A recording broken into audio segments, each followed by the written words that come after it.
Bismillahirrahmanirrahim. Assalamualaikum warahmatullahi wabarakatuh. Alhamdulillahirabbil alamin. Salatu wassalamu ala Rasulillah. Pertama-tama mari kita panjatkan puja dan puji syukur atas limpahan rahmat dan karunia Allah Subhanahu wa taala sehingga pada hari ini kita masih bisa belajar secara online. Dan salawat dan salam tidak lupa kita haturkan kepada junjungan Nabi besar kita yaitu Nabi Muhammadin sallallahu alaihi wasallam yang telah berjuang bersama para sahabatnya sehingga pada hari ini kita dapat menikmati indahnya Islam. Baik anak-anak sekalian yang Pak Guru cintai, alhamdulillah. Jadi kemarin Pak Guru sudah memberikan sebuah catatan yaitu tentang struktur dan unsur kebahasaan teks deskripsi. Mudah-mudahan anak-anak sekalian sudah menulisnya sehingga nanti Pak Guru tinggal menjelaskan saja apa yang sudah kalian tulis. Perhatikan baik-baik anak-anak sekalian, nanti akan ada ulangan harian pertama. Jadi tolong diikuti apa yang Pak Guru jelaskan dari awal sampai akhir. Ya. Baik, kita mulai kompetisi dasar kita yaitu menelaah struktur dan unsur kebahasaan teks deskripsi.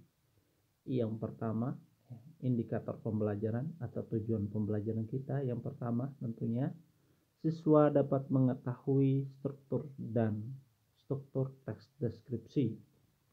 Yang kedua, siswa dapat mengetahui unsur kebahasaan yang terdapat dalam teks deskripsi. Yang ketiga yaitu siswa dapat menulis teks deskripsi berdasarkan struktur teks dan unsur kebahasaan teks deskripsi. Baik anak-anak sekalian, kemarin Pak Guru sudah menulis ini, tinggal Pak Guru jelaskan mulai dari struktur teks deskripsi. Ya, struktur teks deskripsi ada 4. Yang pertama mulai dari judul, kemudian deskripsi umum, deskripsi bagian, kemudian penutup. Judul ya tentunya ya tentang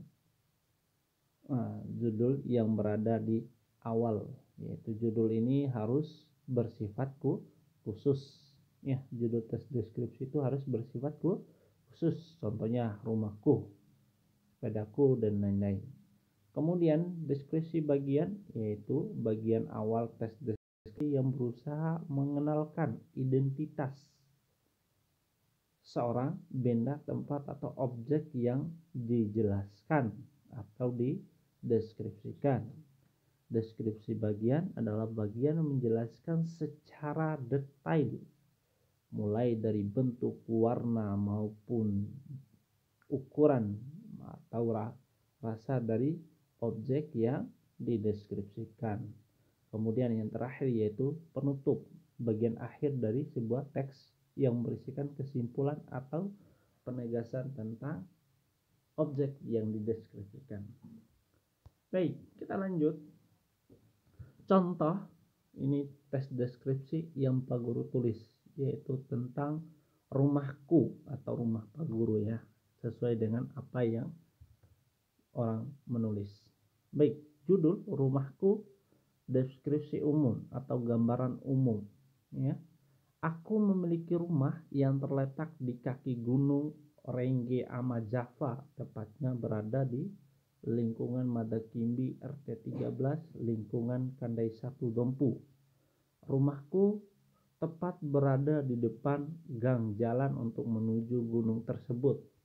Di sebelah kiri rumahku terdapat rumah mertuaku.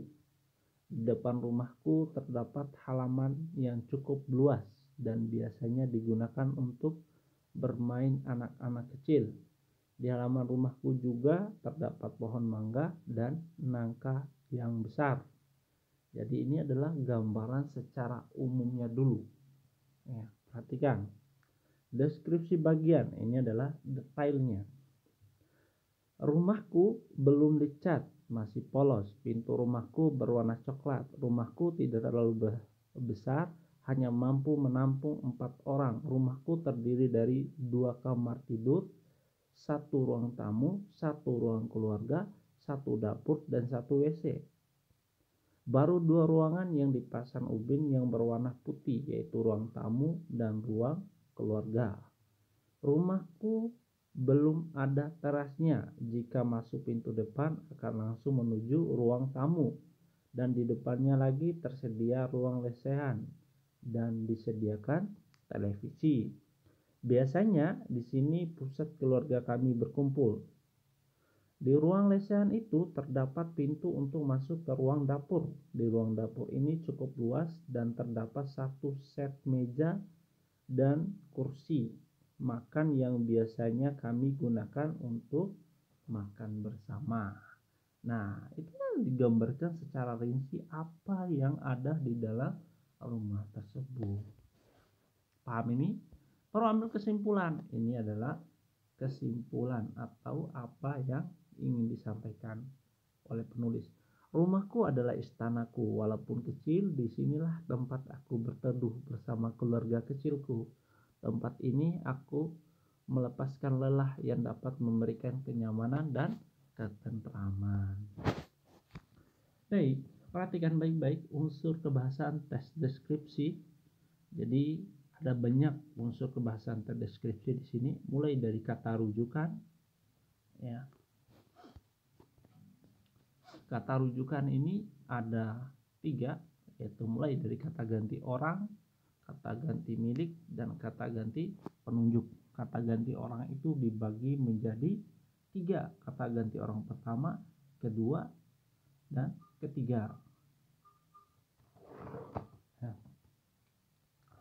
Kata ganti orang pertama adalah kata ganti orang yang berbicara. Kata ganti orang pertama ini dibagi menjadi 2. Yang pertama adalah kata ganti orang pertama tunggal, kata ganti orang pertama jamak. Contoh kata ganti orang pertama tunggal adalah aku. Ingat ya, kata ganti orang pertama adalah kata ganti orang yang berbicara. Aku, saya, hamba, daku. Nah, inilah kata ganti orang pertama. Tunggal, satu, itu namanya tunggal. Kata ganti orang pertama jamak, orang pertama ya, berarti orang yang berbicara. Contohnya apa? Kami, ya, kita. Itulah adalah kata ganti orang pertama jamak. Baik, kita masuk pada kata ganti orang kedua tunggal. Nah, kata ganti orang kedua ini adalah kata ganti orang lawan bicara atau orang yang diajak bicara. Ya, berarti orang yang kita tunjuk. Kata ganti orang pertama dibagi juga menjadi 2, ada kata ganti orang pertama tunggal.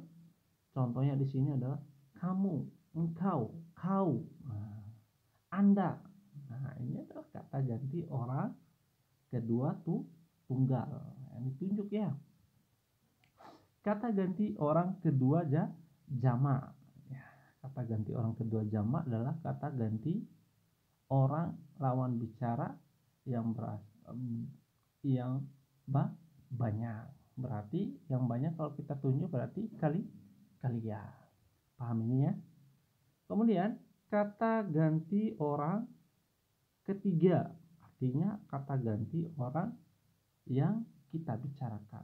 Berarti kata ganti orang yang dibicarakan. Contohnya iya. Nah, jadi ketika Pak Guru berbicara dengan lawan bicara, nanti kita akan berbicara tentang orang lain yang disebut dengan iya, dia, beliau. Nah, kemudian ya, beliau ini biasanya dikatakan ganti orang ketiga, biasanya itu tentang orang yang dianggap kita paling terhormat, misalnya tentang guru ya. Jadi kita ganti dengan orang itu bukan lagi kata dia ya, tapi dengan menghormati dia, ya, menghormati guru kita, yaitu kata beliau, penghormatan ya. Kata ganti orang ketiga jamak, yaitu mereka. Baik, kita lanjut. Kata ganti milik ya. Kata ganti milik yaitu ini gampang ya. Kata ganti milik adalah kata ganti yang dipakai di belakang benda yang menyatakan kepemilikan. Misalnya bukuku. lukisannya. Kata ganti petunjuk ini itu ya. Gampang ini ya. Insyaallah lah. Memiliki adalah kepunyaan, petunjuk adalah menunjuk ya. Kata berimbuhan. Nah, kata berimbuhan ini dibagi menjadi 4. Ada yang mengalami awalan, sisipan, kemudian akhiran, ada awalan dan akhiran. Misalnya kata makan, kata dasarnya makan. Diberilah awalan me, jadi memakan. Atau kata dasarnya lari, jadinya diberilah awalan berlari. Nah, itulah menjadi awalan. Kalau sisipan Pak bagaimana? Misalnya ini contoh Pak Guru ada di dalam teks ini. Tunjuk. Nah, sisipannya ada 4 yang kita taruh ya. Ada 3 ya. L, M, R. Ya. Jadinya kalau kita taruh ini adalah jadi telunjuk. Ya. Ini adalah kata sisipan. L-nya ditaruh di tengah. Begitu juga dengan M. Begitu juga dengan R. Ya. R. Ya. Jadi misalnya kata getar jadi gemetar karena kita taruh kemudian gigi kita taruh er jadinya gerigi. Ya. Baik. Selanjutnya yang ketiga yaitu kata ganti kata berimbuhan yang berada di akhiran. Ya. Akhiran misalnya makan, tambahan makanan dan lainnya. Ambilkan, ambillah, ini tambahlah, cabutkan, panggilin, panggili, panggili. Kemudian kata ganti kata berimbuhan awalan dan akhiran. Misalnya kata besar. Ini besar ini ada mendapatkan awalan ke dan akhiran an. Jadinya kebesaran ya. Ada awalan, ada akhiran. Ya.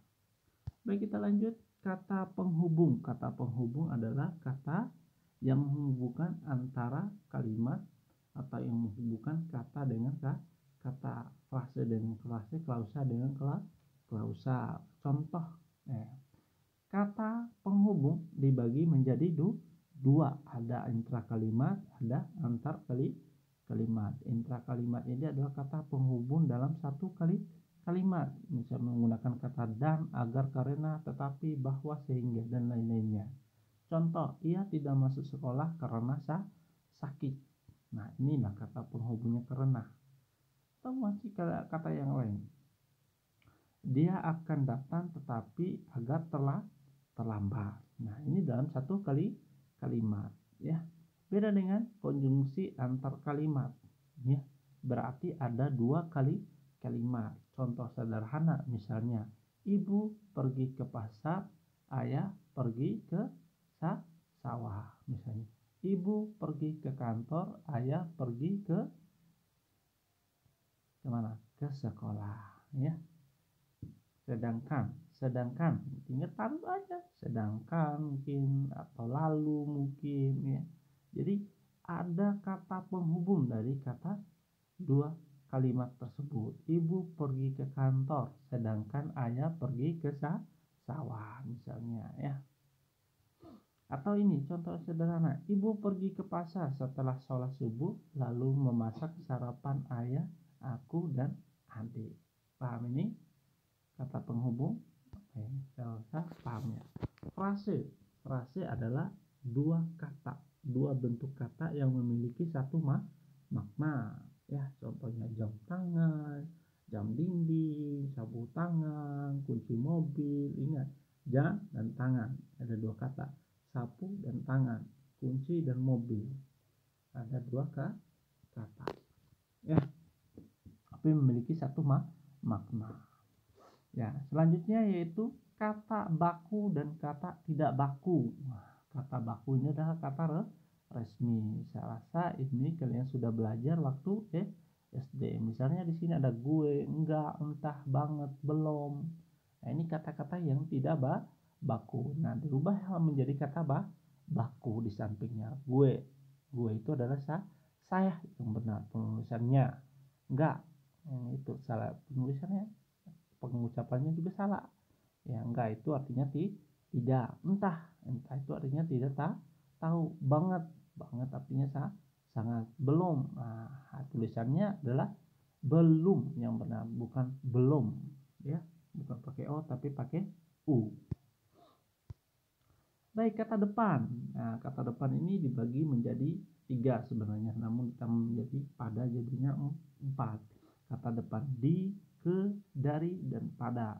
Ya, ingat kata depan itu dibagi menjadi 4. Di juga, kata di ini bisa dipisah dan bisa digabung. Mana yang dipisah, mana yang digabung? Perhatikan contoh. Anton lahir di Jawa, yang menunjukkan tempat. Ingat, yang menunjukkan tempat di antara tempat itu harus dipisah. Beda dengan yang tidak menunjukkan tempat. Misalnya, mainan ini dibeli kakak untuk adik. Dibeli. Nah, ini tidak menunjukkan tempat tapi dibeli, ya. Dibeli artinya tidak menunjukkan tempat tapi menunjukkan keterangan di sini, artinya harus digabung. Bagaimana dengan kata di sini Pak, di sini, di sana, di situ, di atas, di bawah, di samping, di belakang, itu juga termasuk menunjukkan tempat, ya. Di sini coba tunjuk, itu menunjukkan tempat. Di sana artinya menunjukkan tempat dan harus dipisah. Paham ini? Paham ya? Baik, insyaallah. Kemudian yang kedua, ya, kata depan ke sama dengan kata depan di tadi, ya, ada yang dipisah dan ada yang digabung. Itu yang menunjukkan tempat harus dipisah. Contoh, ibu pergi ke pasar, ya. Kemudian kata depan dari, ya, ini tinggal membuat kalimat saja. Haikal baru pulang dari sekolah. Dari rumah, ya. Dari rumah saya berangkat sekolah pukul 06.30. Bisa berada di awal dan bisa berada di tengah dari ini, ya. Kalau kata depan pada harus berada di awal kalimat, pada suatu hari, pada siang hari, pada malam hari, artinya berada di awal kalimat. Kita lanjut. Penggunaan huruf kapital. Apa sih huruf kapital ini? Huruf kapital adalah penggunaan huruf besar. Apakah huruf besar itu apa ukurannya yang lebih besar? Contohnya, perhatikan. A yang besar, A yang di atas, dan A yang di bawah. Mana yang lebih besar? Tentu kalau dilihat dari ukuran adalah A yang di bawah. Tetapi yang dimaksud dengan huruf kapital adalah A yang di atas ini, yang membentuk seperti kerucut. Ini adalah seperti huruf A, huruf kapital, huruf besar, bukan ukurannya yang besar. Baik, penulisan huruf kapital ini dipakai pada awal kalimat. Jadi ketika kalian membuat sebuah kalimat, jadi pada saat membuat kalimat itu huruf kapital harus berada di awal. Jadi ketika membuat kalimat pada awal kata, ya, atau huruf harus huruf kapital. Misalnya, saya pergi ke sekolah, berarti S-nya harus besar. Kemudian nama orang, ya. Jadi pokoknya nama orang huruf kapital, cuma di awal saja. Ya, misalnya Andito, berarti A-nya yang besar. Hubungan kekerabatan. Apa sih hubungan kerabatan ini? Maksudnya adalah kakak, adik, paman, bibi, ya, ipar. Nah, ini namanya hubungan kerabatan, artinya huruf besar semua. Penulisan kakak, adik, paman, bibi itu harus huruf besar di awalnya, ya. Misalnya bibi berarti B-nya itu harus besar. Petikan langsung. Nah, petikan langsung ini adalah huruf yang ada tanda petiknya. Ketika di awal tanda petik itu harus huruf kapital. Kemudian nama agama jelas, ya. Kitab suci, nama Tuhan sudah jelas, ya, huruf kapital. Nama gelar SPD, SH, MH, semuanya itu. Kehormatan keturunan, nama bangsawan, ya, Raden Ajeng, ya, namanya harus huruf kapital awalnya. Nama tahun, nama bulan, hari, termasuk hari besar, ya, itu harus huruf kapital awalnya. Kemudian nama geografis. Apa maksudnya nama geografis? Ini adalah tempat, ya. Misalnya Mampu, Bima, Lombok, Jawa, Kalimantan, semuanya nama kampung-kampung yang ada di sini harus huruf kapital. Baik, mungkin itu saja yang bisa Pak Guru sampaikan. Apabila ada kekurangan, Pak Guru mohon maaf. Jadi nanti ada ulangan harian buat kalian, yaitu menulis tes deskripsi tentang sebuah tempat dan ada pilihan ganda 25 nomor.